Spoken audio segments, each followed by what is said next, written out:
Every mystery begins with a question: a missing person, a forgotten object, a strange event buried in history. Sometimes the answers are hidden, sometimes they're never found, and sometimes the truth is stranger than anything we could imagine. Welcome to the Unexplained Archives. This is a collection of mysteries, crimes, legends, and unexplained stories from around the world. There was a time when disappearing was easy. You could move to another city, change your name, start over. No photographs, no databases, no internet. No record that you'd ever existed somewhere else. Today, that's almost impossible. Every purchase leaves a trail. Every phone broadcasts a location. Every street corner has a camera. Every face can be searched. Privacy hasn't disappeared completely, but anonymity has become a luxury few people can maintain, especially if they're famous, which makes one modern mystery feel almost impossible. For more than 30 years, one of the most recognizable artists in the world has remained anonymous. His work has appeared overnight on walls across Britain, France, the United States, Ukraine, Palestine, and cities on almost every continent. His images have become part of popular culture. A little girl reaching for a red balloon, a protester throwing flowers instead of a bomb, a rat carrying a paintbrush. Even people who have never visited an art gallery know them. His work has sold for millions. Collectors have cut entire walls out of buildings just to preserve a single mural. Museums have exhibited pieces that technically began as acts of vandalism. His documentary received an Academy Award nomination. Governments have removed his work. Governments have protected his work. Entire neighborhoods have changed because one morning people woke up and discovered a new Banksy. And yet, officially, nobody knows who he is. No confirmed identity, no verified public photograph, no accepted biography.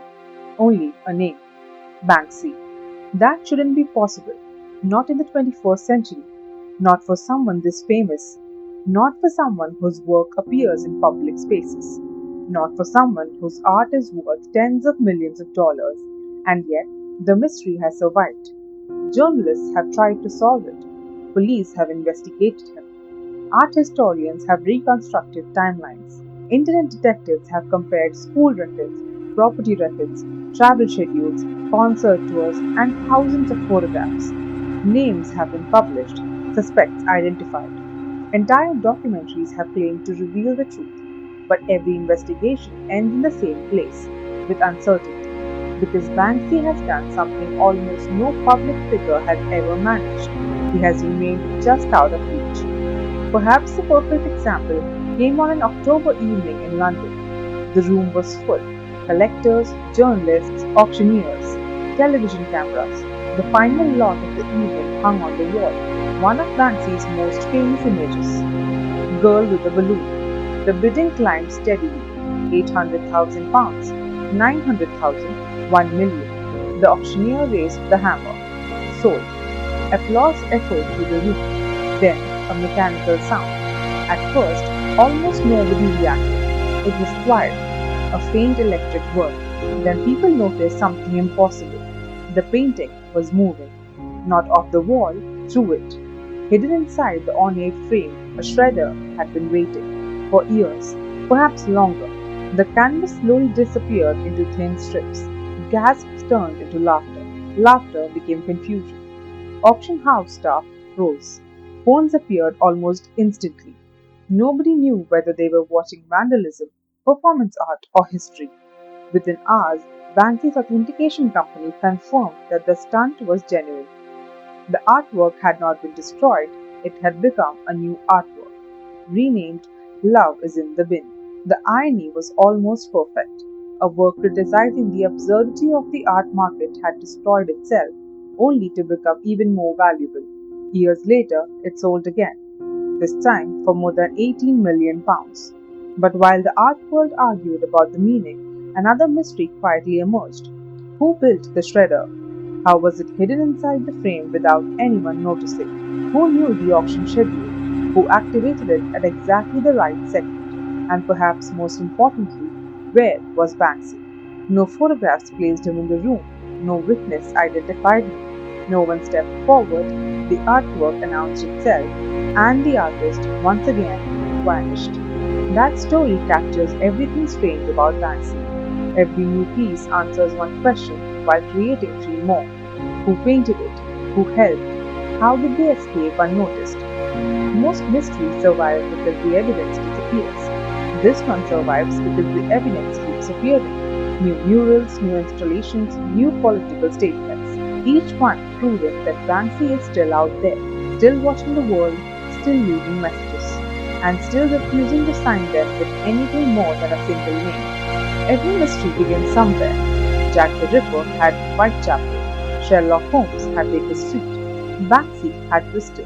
On England's southwest coast, Bristol has always been a city of contradictions, a prosperous port and one of Britain's poorest cities, a place built on trade and on slavery, a city of grand Georgian architecture standing only streets away from abandoned warehouses covered in graffiti. Its history is impossible to separate from the British Empire. For much of the 18th century, Bristol was one of Britain's most important ports in the transatlantic slave trade. Ships left these docks carrying manufactured goods. They returned carrying sugar, tobacco, cotton, and wealth built upon human suffering. That history never disappeared. It lingered in street names, buildings, statues, and memory. By the late 20th century, Bristol had become something else entirely. Factories were closing, industry was shrinking, entire neighborhoods were changing. Economic decline often leaves behind empty buildings. Empty buildings become blank walls, and blank walls invite artists. During the early 1980s, another influence arrived from across the Atlantic: hip hop. It came with new music, new fashion, breakdancing, DJ culture, and graffiti. Young people in Bristol began copying the lettering they saw in magazines from New York. At first, they imitated it, then they transformed it. British graffiti developed its own identity, less about claiming territory, more about satire, politics, and humor. The walls became newspapers that anyone could publish. No editor, no permission, no censorship. By the end of the decade, Bristol wasn't just Britain's graffiti capital, it had become one of Europe's most creative underground art scenes. It was also producing another cultural revolution.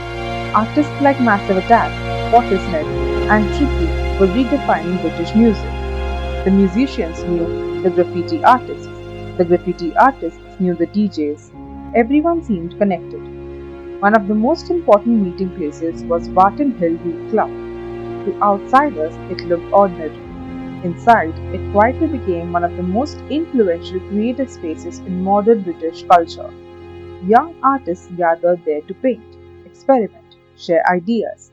Among them were names that would later become famous within street art. Artists such as Inky and Robert Del Naja, better known as 3D, who would later become a founding member of Massive Attack. Long before he was filling concert arenas, Del Naja was filling walls with spray paint. That connection would become important decades later, because when people eventually started asking who is Banksy, Robert Del Naja's name would appear again and again and again, because before Banksy became a mystery, he was simply another young graffiti writer, running through Bristol Street late at night, trying not to get caught. Very little is known about those early years with certainty. The earliest works generally attributed to Banksy appeared in the early 1990s. Unlike the crisp black and white images that would later make him famous, these early pieces were freehand graffiti, bold, colorful, closer to traditional street art than political illustration. They showed talent, but they didn't yet show genius. There was no instantly recognizable visual language. More importantly, there was something else Banksy hadn't solved: time. Every graffiti artist works against the same enemy, not the police, the clock. The longer you stand in front of a wall, the greater your chances of being arrested. Every extra minute increases the risk. Every complicated design becomes another opportunity to get caught. And Banksy was ambitious. His ideas were becoming larger, more detailed, more political. Freehand painting simply wasn't fast enough. Somewhere in the mid 1990s, Banksy made a decision that would change not only his own career but the history of street art itself. He stopped painting by hand. Instead, he began cutting cardboard. That simple decision would become his greatest weapon. Every graffiti artist knows the same feeling. You're halfway through a piece, the paint is flowing, the design is coming together. Then, headlights, or footsteps, or a police siren somewhere in the distance. Suddenly, the artwork no longer matters, only escape. Street art has always been a race against time. A large freehand mural can take hours. Even relatively simple design might require 45 minutes or more. That's 45 minutes being exposed. 45 minutes hoping nobody notices. 45 minutes hoping the police don't turn the corner. For Banksy, this wasn't sustainable. His ideas were becoming more ambitious. He wasn't interested in elaborate lettering anymore. He wanted images, images that people could understand instantly, images with punchlines, images that looked almost like political cartoons. There was just one problem. Political cartoons aren't designed to be painted on brick walls at 2 o'clock in the morning. So Banksy found another way. He began cutting stencils. The story has become almost legendary. According to Banksy himself, he once hid underneath a rubbish lorry while avoiding the police.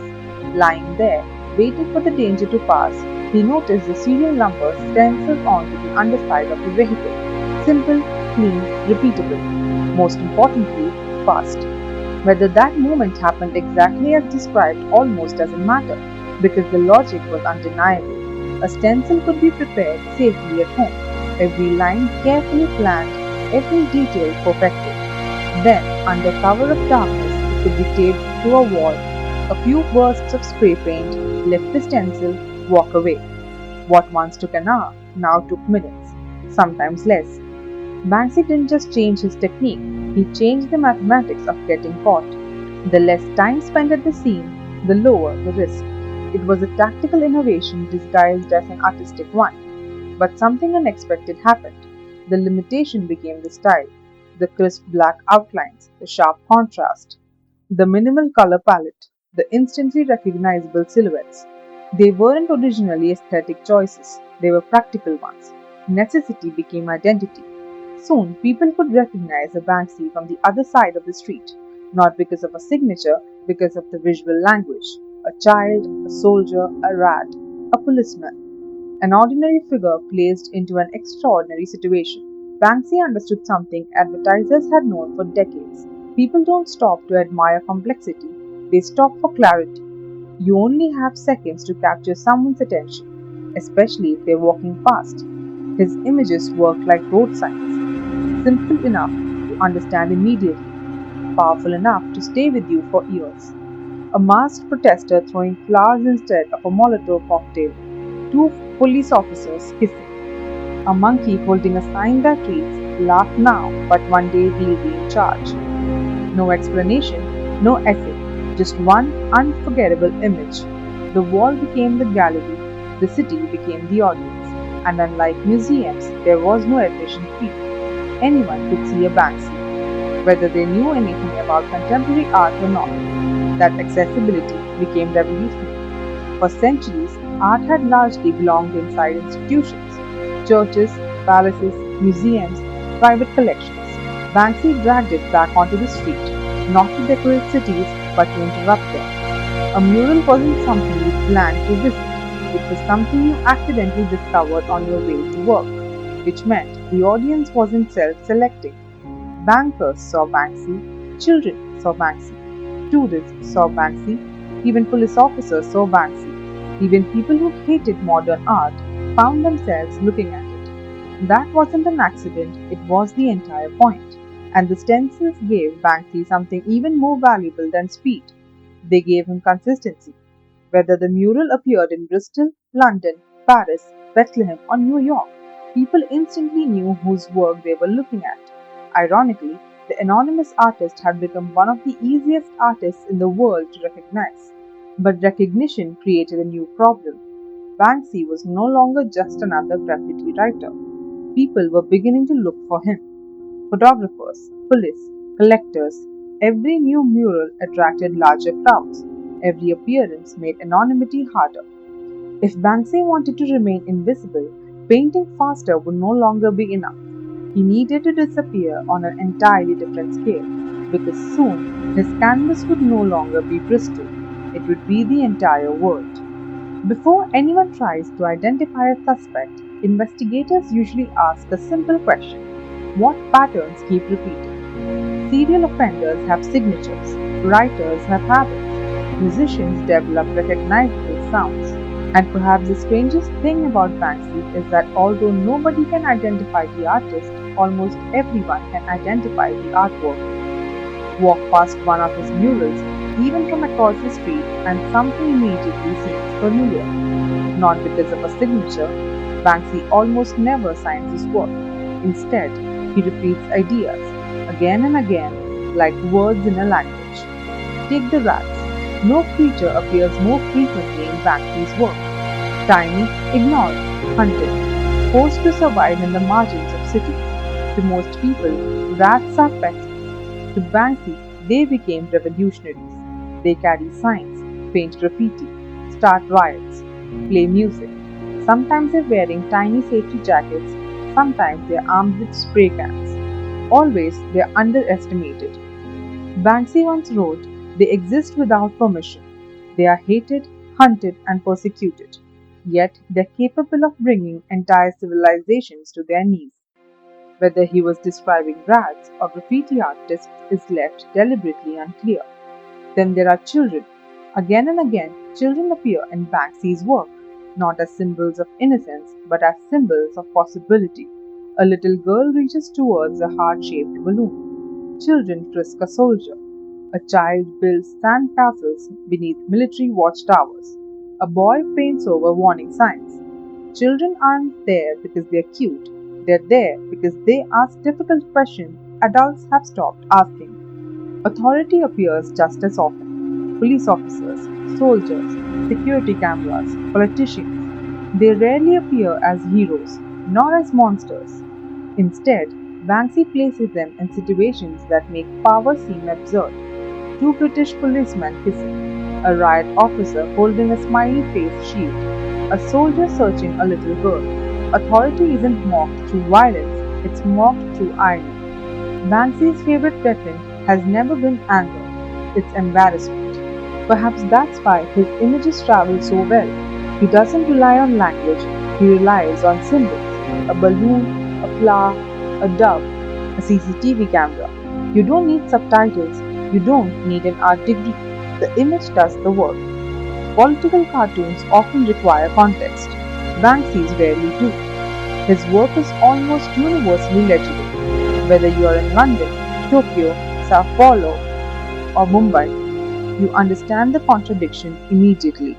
Then there are the colors, or rather the lack of them. Most Banksy murals are almost monochrome: black, white, occasionally grey, then one color: a red balloon, a pink mask, or a blue butterfly. That single color acts like punctuation. Your eye goes there immediately. It's not accidental, it's graphic design, advertising, psychology. Banksy understands visual attention as well as any marketing executive. Ironically, he uses the techniques of advertising to criticize advertising. But perhaps the most important part of Banksy's language is what he refuses to do. He almost never explains himself. There are no plaques, no artist statement, no 5-page essay describing the intended meaning. The image appears, the public argues, Banksy leaves. It's an extraordinary act of restraint. Most political art tells you what to think. Banksy asks what you think. Take the famous image of the protester throwing flowers. Is it anti-war, pro-peace, anti-violence, hope, naivety, all of them? None of them? Banksy never says. The audience finishes the artwork. That may also explain why his images remain relevant years after they are painted, because they don't belong to one political moment. They belong to every viewer who encounters them. Each generation sees something slightly different. Each crisis gives the image another meaning. The artwork evolves without the artist ever touching it again. And perhaps that's why Banksy's visual language became so powerful. It isn't simply recognizable, it's adaptable. The same artistic vocabulary that first appeared on the walls of Bristol would eventually travel into war zones, auction houses, theme parks, and the heart of global politics. Because once Banksy had developed a language, he no longer needed to explain himself. He only needed to choose where to speak next. By the late 1990s, Banksy had solved one problem. He knew how to paint quickly. Now he faced a different one: success. Graffiti artists don't usually become famous. Their work disappears, painted over, washed away, covered by the next artist. Street art is supposed to be temporary. Banksy's wasn't. Imagine waking up one morning, opening your curtains, and discovering that the side of your building now contains a Banksy. What would you do? Paint over it, protect it, sell the wall, call the police, or call an auction house? As strange as it sounds, people have done all four. Because Banksy's work doesn't simply change walls, it changes the value of the walls they're painted on. Entire buildings have become worth more overnight, not because of renovations, not because of location, because of a stencil. Councils have faced impossible decisions. Street art is technically illegal. Graffiti is usually removed within days. Yet when the artist is Banksy, the rules suddenly become less clear. Do you raise it and risk destroying a work worth millions, or preserve it and effectively protect an act of vandalism? Some councils installed protective glass, others removed entire sections of brickwork. Several buildings have literally had their walls cut away and sold. Imagine explaining that sentence to someone 100 years ago. A wall removed because somebody painted it without permission. The contradiction becomes even stranger. Banksy has repeatedly criticized the commercialization of art, yet his work has become one of the most valuable commodities in the contemporary art market. Pieces originally created for free on public walls have sold for millions. Property owners have fought legal battles over who owns a mural. Communities have argued that works belong to the neighborhood. Collectors have argued they belong to whoever owns the building. Auction houses have argued they belong to the market. Banksy rarely intervenes. The debate itself becomes part of the artwork. People began photographing it before councils could remove it. Newspapers started publishing it. Television crews arrived. Entire walking tours were organized around finding his latest pieces. The anonymous artist had become internationally recognizable, and yet nobody seemed any closer to finding him. Instead, the mystery grew. Every new mural became another sighting, another breadcrumb, another unanswered question. The first major shift came when Banksy left Bristol. London became his new canvas. If Bristol had taught him the language of street art, London gave him an audience. Its walls became populated with soldiers painting peace symbols, monkeys wearing sandwich boards, royal guards, rats, television cameras, politicians. The city itself became part of the joke. People no longer asked who painted this wall, they asked, has Banksy been here? And that subtle difference changed everything. The artist was becoming folklore. Then, in 2005, Banksy did something that many thought impossible. He traveled to one of the most politically charged places on earth, the occupied Palestinian territories.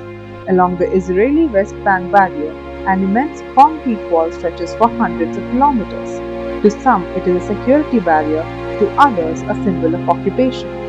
Banksy didn't write a manifesto.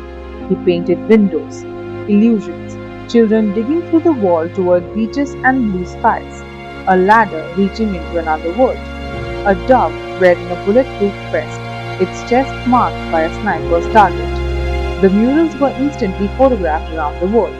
But the artwork wasn't the only mystery. How had an anonymous British street artist entered a heavily monitored military zone, painted enormous murals, spoken to journalists, and then vanished? Banksy himself later joked that locals asked him why he was painting on the wall. One man reportedly told him, "We don't want it to be beautiful, we hate this wall, go home." It was a reminder that even Banksy's work wasn't beyond criticism. His art could provoke debate, disagreement, even anger. Perhaps that was the point. As the years passed, the projects became more ambitious. In 2015, Banksy announced something called Dismaland. At first, the name sounded like a rumor. Then photographs appeared. An abandoned seaside resort had been transformed into what Banksy described as a family theme park unsuitable for children. It looked like Disneyland after the apocalypse, a broken castle, a dead Cinderella inside an overturned carriage, security guards who deliberately acted miserable, boats carrying migrants instead of fairy tale characters. More than 50 artists contributed to the exhibition. Over 150,000 people visited. Yet remarkably, the project remained secret until almost the moment it opened. Think about what that required: construction crews, engineers, artists, security, permits, deliveries, dozens, perhaps hundreds of people. And still, Banksy's identity remained hidden. The bigger the projects became, the more impossible the mystery seemed. 2 years later, he opened the Waldorf Hotel, not in London, not in Bristol, but in Bethlehem. Banksy described it as having the worst view of any hotel in the world. Every window looked directly onto the separation barrier. Guests didn't simply stay overnight, they confronted political reality. The hotel functioned as accommodation, museum, gallery, and permanent artwork.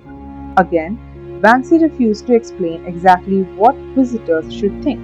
He simply built the experience and left the conversation to everyone else. Then came war. In 2022, after Russia's full-scale invasion of Ukraine, murals began appearing on damaged buildings around Kiev and nearby towns. A gymnast balancing effortlessly on the ruins of a bombed apartment block. Children using an anti-tank obstacle as a seesaw. A young judoka throwing a much larger opponent to the ground, a piece many interpreted as a reference to Vladimir Putin's well-known interest in judo. As always, Banksy never provided a detailed explanation. He simply confirmed the works through Instagram. The images traveled around the world within hours. They became symbols of resilience, hope, defiance, and once again, the same question resurfaced. How had Banksy reached an active war zone? Who traveled with him? Who coordinated the locations? How many people knew? No answers followed, only another disappearance. By now, Banksy's work had become something unusual. It no longer appeared according to gallery schedules or exhibition calendars. It arrived unexpectedly, like weather, like rumors. Cities woke up to discover a new Banksy. Journalists rushed to the scene. Crowds gathered. Experts debated the meaning. Then Banksy moved on, sometimes to another country, sometimes to another continent. Then, in the summer of 2024, London became the stage once again. Over 9 consecutive days, new artworks began appearing across the city. A mountain goat balancing impossibly on a narrow ledge, two elephants reaching towards one another from blocked up windows, a rhinoceros climbing onto a parked car, a gorilla lifting the shutter of London Zoo, releasing painted animals into the street. Each morning brought another piece. No explanation, no announcement, only confirmation after the fact. For over a week, the city itself became an unfolding mystery. People stopped asking where Banksy had been and started wondering where he would appear next. And then his work changed again. In 2026, Banksy quietly installed a sculpture in London's Waterloo Place. Not a mural, not a stencil, a monument. It depicted a suited man striding confidently forward, except his face was completely obscured by the flag he carried. Blind, unable to see where he was going, one foot already stepping beyond the edge of the pedestal. Banksy confirmed it was his, then, as always, said almost nothing else. Some interpreted it as a warning about nationalism, others saw blind patriotism. Others believed it criticized political leadership itself. Banksy offered no answers. He rarely does, because perhaps the most remarkable thing about Banksy's work isn't that it appears overnight, it's that he almost never tells you what it means. He leaves that part to us. And with every new artwork, the mystery grows larger. Not just who is Banksy, but something far more difficult. How does someone keep creating international events without ever stepping into the spotlight?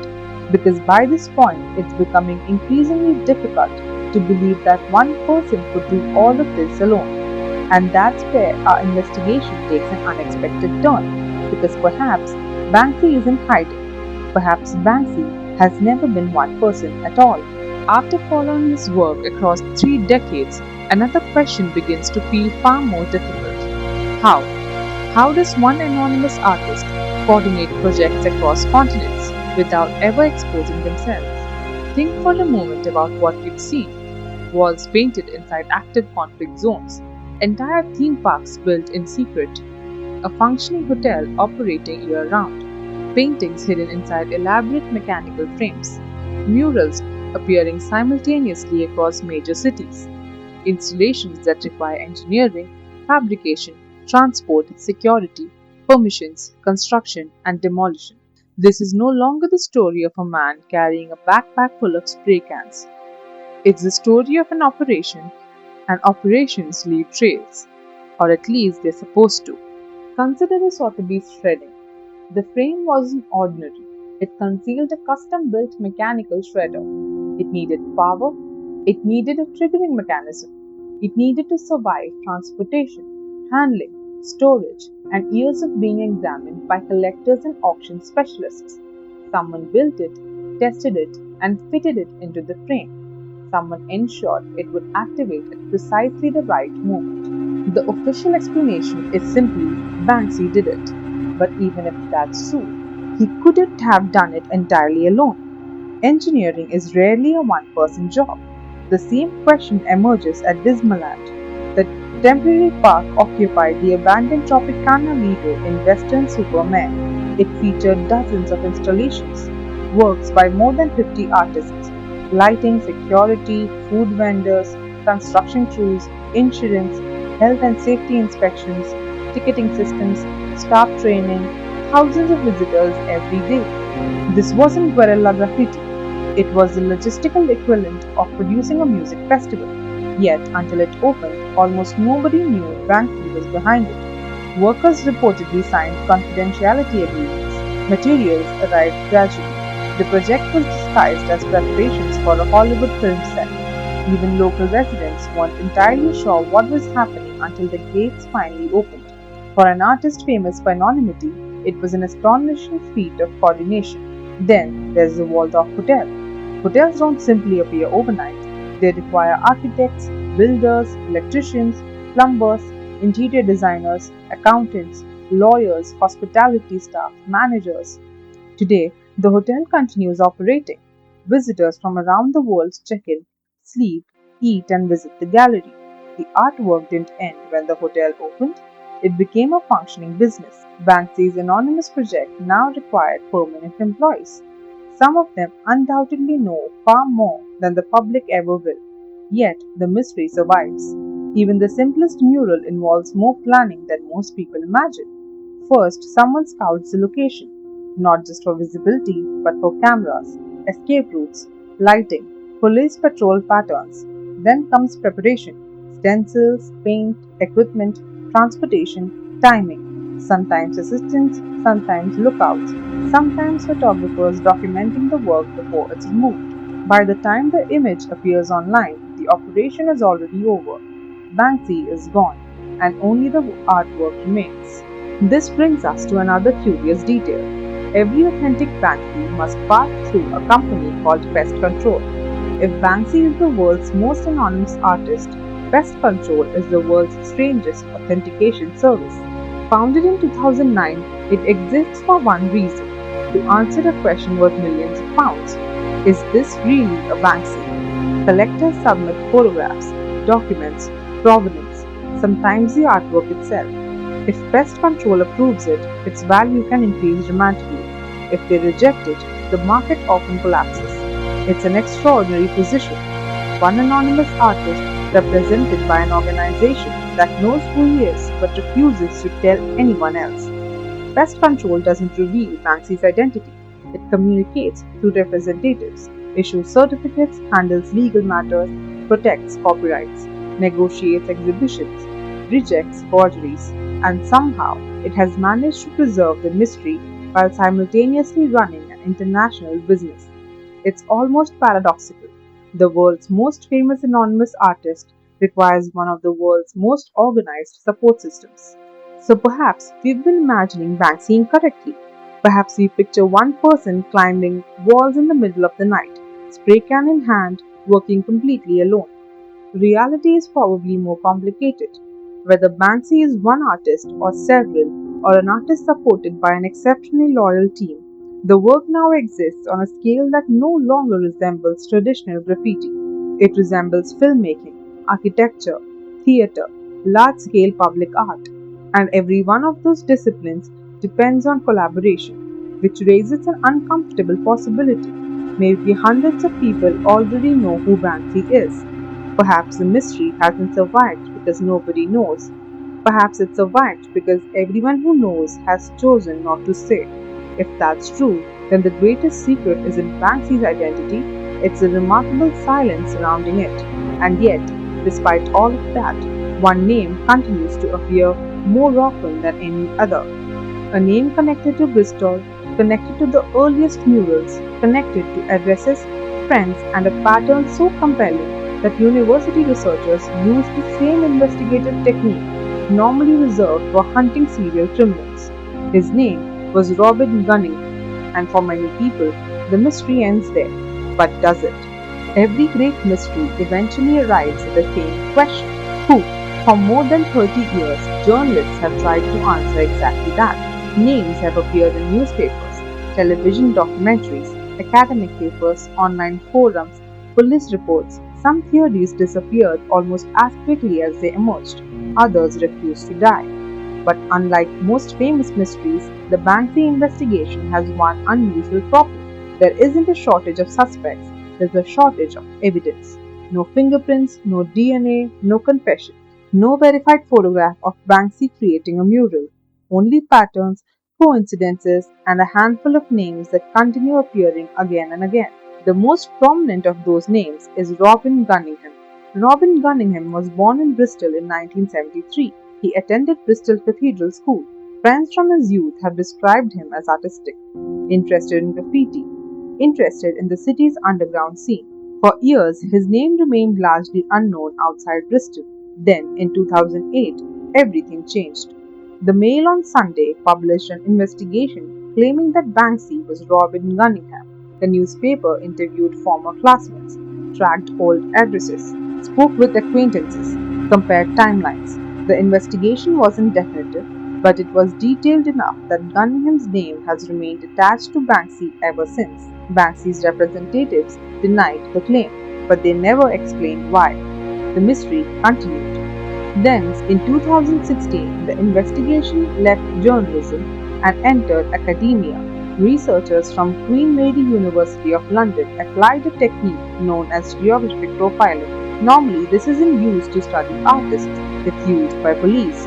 Geographic profiling examines where a person repeatedly appears, not to identify them directly, but to estimate where they probably live or work. Serial offenders often commit crimes close to places they know well. The same logic had been used to locate missing persons and narrow criminal investigations. The researchers wondered if the same method worked for Banksy. They mapped dozens of confirmed Banksy artworks, first in Bristol, then in London. The results were intriguing.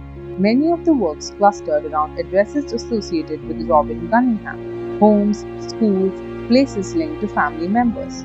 The researchers were careful in their conclusion. They did not claim to have proven Banksy's identity, only that the geographic patterns were consistent with Gunningham being a strong candidate.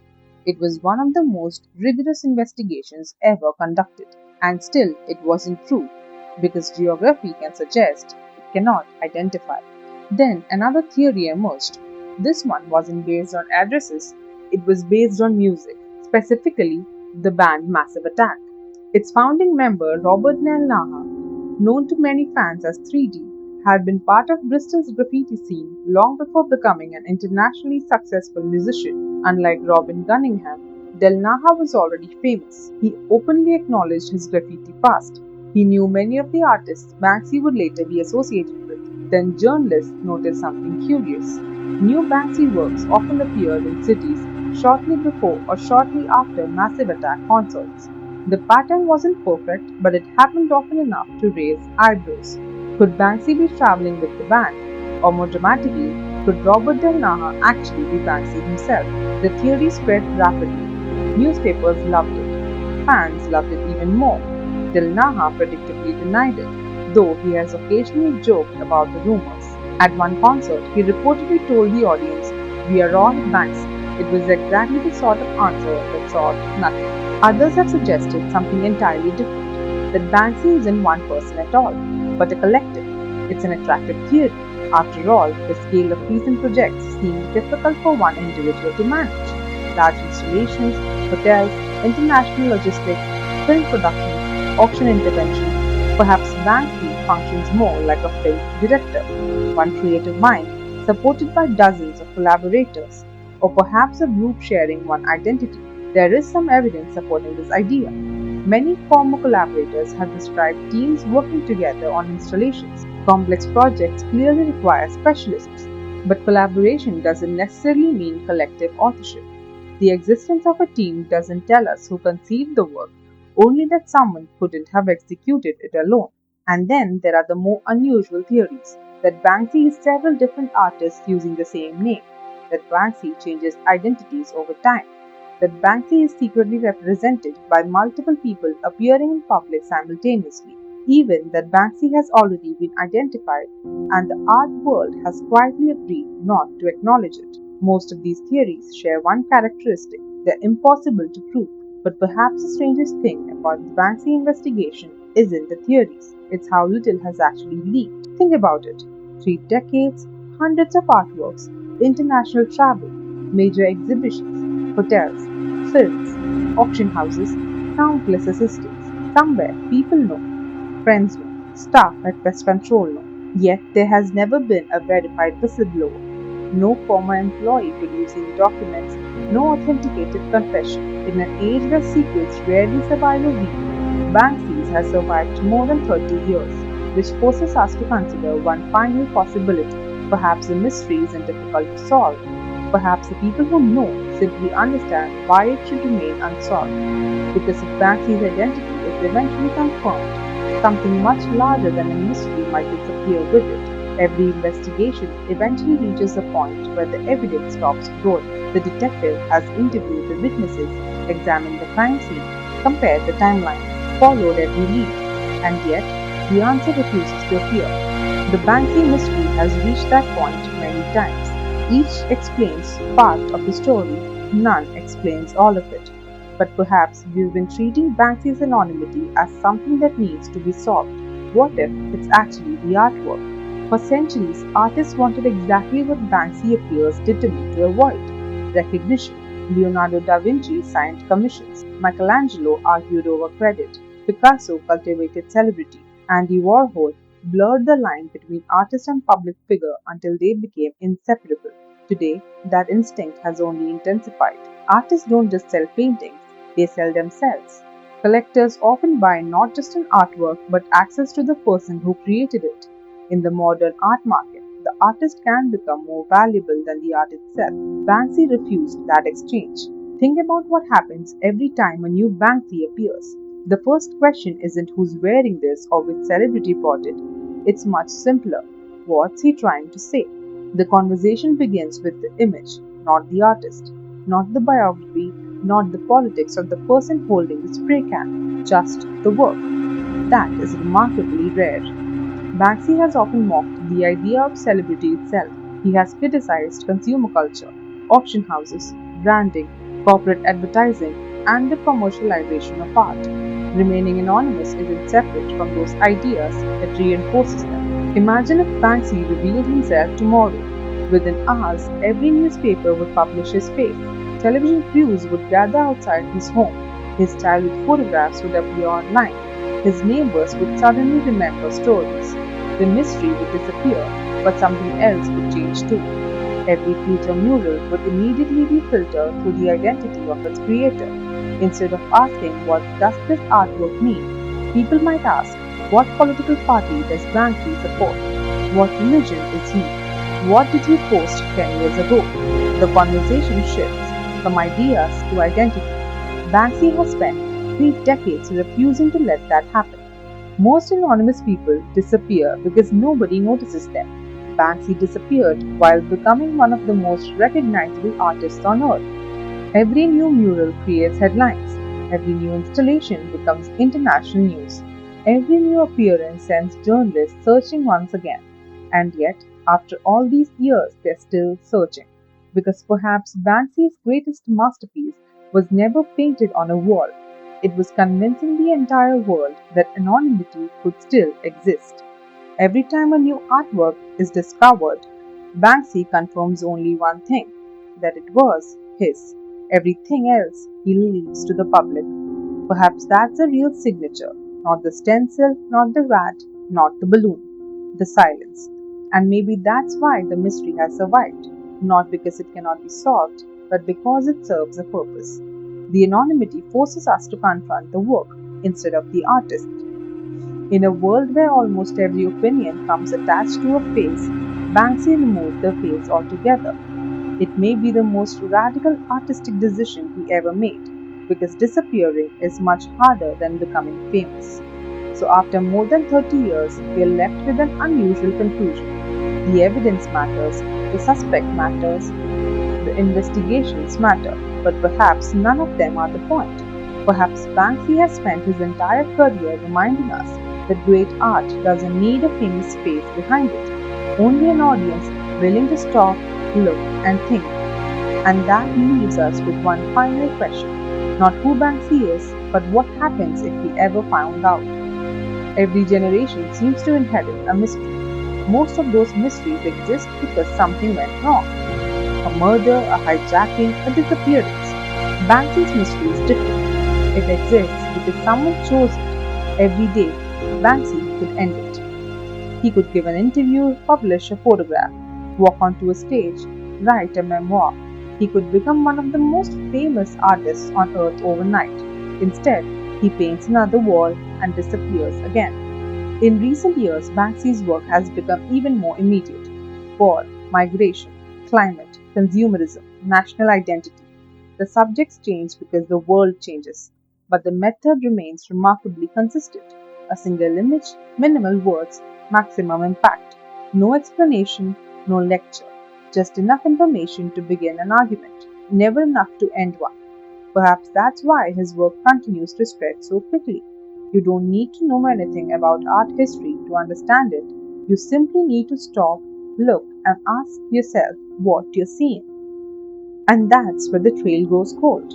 Whatever the explanation may be, the questions remain. And as long as they do, the story continues. This channel is going to be home to a lot of stories like this one, unsolved, unexplained, but always rooted in real people and real artists. Thank you for listening. Until next time, stay curious.